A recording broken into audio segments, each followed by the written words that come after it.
தவக்காலம் நாள் 6. அன்பொழுக கூர்ந்து நோக்கி. இறைவார்த்தை மார்க்கு 7:10, இறைவார்த்தை 23. அப்போது இயேசு அன்பொழுக அவரை கூர்ந்து நோக்கி, உமக்கு இன்னும் ஒன்று குறைபடுகிறது. நீர் போய் உமக்கு உள்ளவற்றை வித்து ஏழைகளுக்கு கொடும். அப்போது விண்ணகத்தில் நீர் செல்வராயிருப்பீர். பின்பு வந்து என்னை பின்பற்றும் என்று அவரிடம் கூறினார்.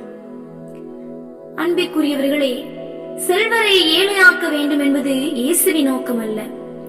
மாறாக அவரது ஆன்மா அழிந்து போகக்கூடாது என்பதுதான் இயேசுவின் நோக்கமாக இருந்தது. அவர் ஒரு செல்வந்தர். அவரிடம் உள்ளவற்றை கொண்டு நற்செயல்கள் செய்ய இயேசு அழைப்பு விடுக்கிறார். நம்மிடம் உள்ளவற்றை கொண்டு பிறருக்கு நற்செயல்கள் செய்து இத்தவ காலத்தில் புண்ணியங்களை சேர்த்து நிலைவாழ்வுக்கு நம்மை உரிமையாக்கிக் கொள்வோம். இயேசு அன்பொழுக கூர்ந்து நோக்குவது என்பது நம் ஆன்ம நிலை வாழ்வை உரிமையாக்கிக் கொள்ள என்பதை உணர்வோம். நன்றி.